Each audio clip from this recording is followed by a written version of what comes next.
मुरमुऱ्यांचे लाडू कोणाला आवडत नाही आणि का बरं नाही आवडणार? लहानपणीच्या शाळेतील आठवणी असतात ना या लाडवांबरोबर.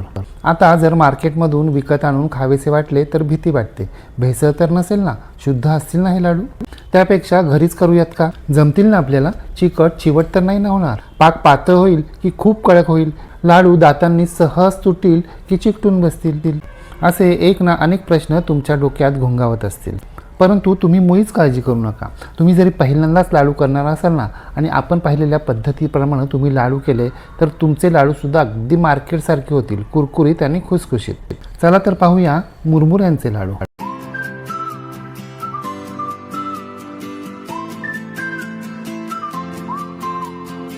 मुरमुऱ्यांचे कुरकुरीत लाडू करण्यासाठी इथे आपल्याला 3 वाट्या मुरमुरे आणि 1 वाटी बारीक चिरलेला गूळ घ्यायचा आहे. भेळीसाठी जे आपण लांबसडक मुरमुरे वापरतो ना तेच मुरमुरे आज मी इथे वापरलेत.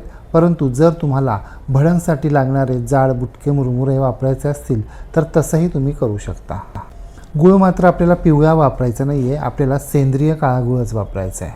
गुळाला पिवळा धम्मक रंग येण्यासाठी त्यामध्ये रसायनांचा वापर केलेला असतो जो आपल्या शरीरासाठी घातक असतो. शिवाय पिवळ्या गुळापेक्षा सेंद्रिय काळा गूळ चवीलाही छान असतो आणि मऊसुद्धा असतो. आपल्याला लाडू करण्यासाठी 3:1 असं प्रमाण वापरायचे, म्हणजे 3 वाट्या मुरमुरे आणि 1 वाटी बारीक चिरलेला गूळ. परंतु तुम्ही वाटी भरून घेताना शीग लावून भरून घ्यायची, सपाट घ्यायची नाही आहे. गूळ मात्र सपाटच भरून घ्यायचा आहे. म्हणजे तुम्ही वाटी, डबा, पातेलं काही वापरा, परंतु जे पण भांडं घ्यायचं आहे त्यामध्ये आपल्याला मुरमुरे शीग लागेपर्यंत भरून घ्यायचे. वजनानं म्हणाल तर आज आपण 60 ते 70 ग्रॅम इतके मुरमुरे घेतलेत आणि 240 ग्रॅम इतका गूळ घेतला आहे. आता आपण प्रत्यक्ष लाडू करायला सुरुवात करूया. त्यासाठी आपल्याला गॅसवर एका पातेल्यामध्ये 2 ग्लास पाणी मंद आचेवर गरम करण्यासाठी ठेवायचं आहे. याचा वापर काय करायचा ते आपण पुढे पाहू. हे पातेलं आपल्याला शेजारच्या शेगडीवर शिफ्ट करायचं आहे आणि या शेगडीवर आपल्याला एक जाड बुडाची मोठी कढई गरम करण्यासाठी ठेवायची आहे. कढई चांगली गरम झाली की यामध्ये आपल्याला मुरमुरे घालायचे आणि हे मुरमुरे आपल्याला सुरुवातीचा 1 मिनिट मोठ्या आचेवर एकसारखे परतत राहायचे आणि नंतर मात्र मंद आचेवर हे मुरमुरे आपल्याला गरम होईपर्यंत एकसारखे परतत राहायचे. आपण मार्केटमधून जे मुरमुरे आणतो ते थोडेसे लूज असण्याची म्हणजे मऊ असण्याची शक्यता असते आणि तसेही आत्ता पावसाळ्याचेच दिवस आहेत त्यामुळे मुरमुरे साधारण मऊ पडतातच. म्हणून आपल्याला हे मुरमुरे थोडेसे कुरकुरीत होण्यासाठी 3-4 मिनटं मंद आचेवर एकसारखे परतत राहायचे. जवळजवळ 4-5 मिनटं मंद आचेवर एकसारखं परतत राहिल्यानंतर मुरमुऱ्यांना हात लावून पाहायचा आहे. मुरमुरे चांगले गरम झाले असतील तर मग गॅस बंद करायचा आहे. गरम झालेल्या मुरमुऱ्यातले 2 मुरमुरे आपल्याला बोटांवर घ्यायचे, 1 मिनिटभर थांबायचे आणि हे मुरमुरे आपल्याला दाबून पाहायचे. दाबल्यानंतर कुरकुरीत आवाज येतो आणि त्याची पावडरही होती आहे. याचा अर्थ आपले मुरमुरे अगदी व्यवस्थित गरम झालेत, कुरकुरीत झालेले आहेत. आता आपल्याला हे मुरमुरे एखाद्या सुती कापडावर किंवा चाळणीमध्ये वेळणीमध्ये काढून घ्यायचे आहेत, म्हणजे त्यांना पाणी सुटणार नाही.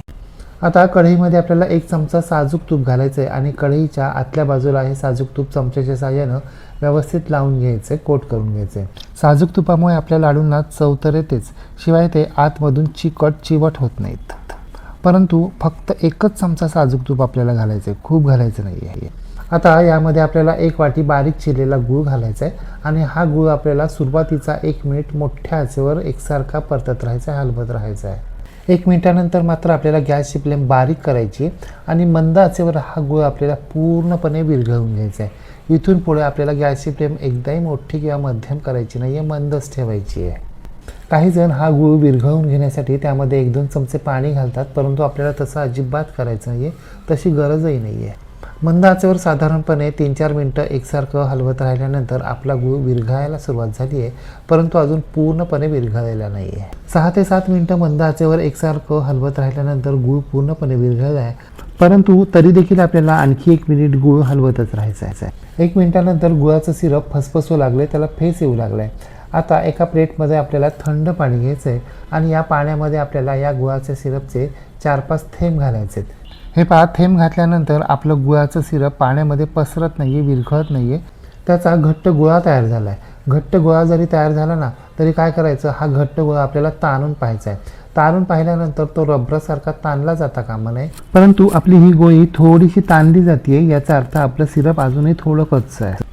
म्हणून आपल्याला आणखी 1 मिनिट हे गुळाचं सिरप मंद आचेवर एकसारखं हलवत राहायचं आहे. आता या स्थितीत देखील लाडू होतात, परंतु ते लाडू दातांना चिकटतात, चिवट होतात. आपल्याला लाडू कुरकुरीत खुसखुशीत व्हायला हवेत. 1 मिनिटानंतर आपल्या गुळाचा सिरपचा रंग आणखीन डार्क व्हायला लागलेला आहे. आता पुन्हा एकदा पाण्यामध्ये याचे 4-5 थेंब घालायचे. सिरपचा अगदी पटकन गोळा तयार झाला आहे आणि ताणायला गेल्यावर हा गोळा तुटतोय आणि प्लेटमध्ये टाकला असता टणकन आवाज येतोय. याचा अर्थ आपलं गुळाचं सिरप अगदी परफेक्ट तयार झालं आहे. आपला गुळाचा पक्का पाक तयार झाला आहे. आता आपल्याला गॅस बंद करायचा आहे आणि आपण जे मुरमुरे गरम करून थंड करण्यासाठी बाजूला ठेवले होते ना, ते मुरमुरे यामध्ये घालायचे आणि या पाकामध्ये ते आपल्याला व्यवस्थित मिक्स करून घ्यायचे. आपला घट्टसर असा पाक तयार झाला आहे, त्यामुळे मुरमुरे पटकन मिक्स होत नाहीत. आपल्याला असं वाटतं की पाक कमी पडला आहे की काय, परंतु तसं नाही आहे. आपण जे प्रमाण वापरलं आहे ते अगदी परफेक्ट आहे. एकसारखं हलवत राहायचं, खालीवर करत राहायचं, उलटण्याच्या साहाय्यानं थोडंसं मुरमुऱ्यांवर पाक पसरवत देखील राहायचं. आपल्याला पाक ताणला जाईल इतपतही ठेवायचं नाही आहे आणि त्याची अगदी कडक गोळी होईल इतपतही ठेवायचं नाही आहे. कडक गोळी होण्या अगोदरची जी अगदी किंचितची अगोदरची स्टेप आहे ना, तिथपर्यंत आपल्याला पाक तयार करायचा आहे. कच्च्या पाकाचे मुरमुऱ्याचे लाडू चिवट होतात, खाताना दातांना चिकटतात आणि अगदी पक्क्या म्हणजे कडक गोळीबंद पाकाचे लाडू कडक होतात, खाताना दातांनी अगदी सहज तोडले जात नाहीत. आपले सगळे मुरमुरे पाकामध्ये अगदी व्यवस्थित मिक्स झालेले आहेत. सगळ्या मुरमुऱ्यांना पाक अगदी व्यवस्थितरित्या कोट झालेला आहे. आता कढई उतरवायची आहे.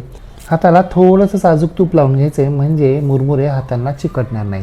आपल्या एका हाताच्या तळहातात बसेल इतका मुरमुऱ्यांचा गोळा आपल्याला हातामध्ये घ्यायचा आहे आणि तो अगदी हलक्या हातानं थोडा प्रेस करत राहायचा आहे. त्याला गोल आकार देत राहायचा आहे. थोडासा गोल आकार आला की मग तळहातावर दोन्ही हातांच्या साहाय्यानं अशा पद्धतीनं तो गोल फिरवायचा आहे आणि पुन्हा हातानं आपल्याला तो थोडा प्रेस करत राहायचा आहे. पाहताना तुम्ही आपला गोल गरगरीत लाडू तयार झाला आहे. तयार झालेला हा लाडू आपल्याला एखाद्या प्लेटमध्ये काढून ठेवायचा आहे. दुसरा लाडू वळायला घ्यायचा आहे. जोपर्यंत आपलं हे मिश्रण गरम आहे ना, तोच आपल्याला याचे पटपट लाडू वळून घ्यायचे, बांधून घ्यायचे. हात थोडेसे पोळतात, परंतु सहन होण्या इतपत. आणि सहन होतच नसेल तर मग पाण्याचा हात घ्यायचा आणि लाडू वळायचे. परंतु मग असे लाडू थोडेसे चिवट होतात.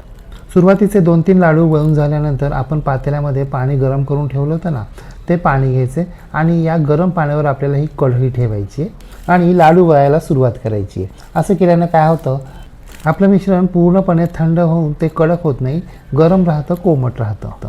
हे लाडू वळताना एक गोष्ट लक्षात ठेवा, आपण रेग्युलर रव्याचे बुंदीचे लाडू कसे दाबून वळ, तसे हे लाडू आपल्याला खूप दाबायचे नाही आहेत. फक्त गोल आकार येईल इतपतच आपल्याला हे लाडू दाबायचे आहेत. जर तुम्ही खूप अगदी दाबून घेतलेत ना, तर मग ते आतून खुसखुशीत होत नाही, खूप गच्च होत. इथून पुढील सगळे लाडू आपल्याला अशा पद्धतीनेच वळून घ्यायचे, बांधून घ्यायचे. जर तुम्ही अशा प्रकारचे मुरमुऱ्याचे लाडू पहिल्यांदाच करत असाल ना, तर तुमचा प्रत्येक लाडू काही अगदी प्लेन गोल गरगरीतच येईल असं काही सांगता येत नाही. तो सवयीचा आणि सरावाचा भाग असतो. म्हणजे लाडू होतील गोलच, परंतु अगदी प्लेन गोल गरगरीतच होतील असं काही सांगता येत नाही. नाही झाले अगदी गोल गरगरीत तरी काहीच हरकत नाही, परंतु मिश्रण थंड होण्याच्या आत म्हणजे कोमट असतानाच आपल्याला हे लाडू वळून घ्यायचे. आवश्यकता वाटल्यास घरातील एखाद्या सदस्याची मदत घ्यायची. आपले सगळे लाडू वळून झालेत. एवढ्या प्रमाणामध्ये आपले 18 लाडू तयार झाले. लाडू वळल्यानंतर 5 मिनिटं थांबायचे आणि लाडू फोडून पाहायचा आहे. 5 मिनिटानंतर हातानं देखील आपला लाडू अगदी सहज फुटला जातोय. याचा अर्थ खाताना तो दातांनी अगदी सहज फुटला जाणार आहे. म्हणजे आपले लाडू कडक झालेले नाही आहेत, कुरकुरीत खुसखुशीत झालेत आहेत की नाही. करायला सोपे, शिवाय पटकनही होतात. आणि जिन्नस किती लागतात तर फक्त 3च: मुरमुरे, गूळ आणि साजूक तूप. हे लाडू करताना सगळ्यात महत्त्वाची प्रक्रिया कोणती माहिती आहे? पाक कच्चा न राहता अगदी पक्का पाक तयार व्हायला हवा. आणि पक्का व्यवस्थित पाक तयार होण्यासाठी सगळ्यात महत्त्वाचं काय माहिती आहे? गूळ अगदी बारीक एकसारखा चिरून घेतला अथवा किसून घेतला ना, तर पाक पटकन तयार होतो, अजिबात बिघडत नाही. आणखीन एक गोष्ट इथे लक्षात ठेवा, हे लाडू पूर्णपणे थंड झाल्यानंतर आपल्याला ते लगेचच हवाबंद डब्यामध्ये अथवा प्लास्टिकच्या पिशवीमध्ये भरून ठेवायचे, पॅक करून घ्यायचे. नाहीतर मग हे लाडू साधतात, लूज पडतात. मग तुम्ही सुद्धा अशा प्रकारे मुरमुऱ्याचे लाडू एकदा तरी करून पहा व कसे झाले ते कमेंट बॉक्समध्ये मला नक्की सांगा. रेसिपी आवडल्यास लाईक, शेअर, कमेंट करायला विसरू नका. आणि हो, तुम्ही जर अजूनही गृह विष्णू किचन चॅनलला सबस्क्राईब केलं नसेल तर प्लीज नक्की सबस्क्राईब करा.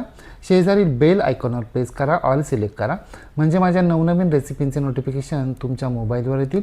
पुन्हा भेटूया अशाच एका नवीन रेसिपीसह. तोपर्यंत नमस्कार व रेसिपी शेवटपर्यंत पाहिल्याबद्दल धन्यवाद.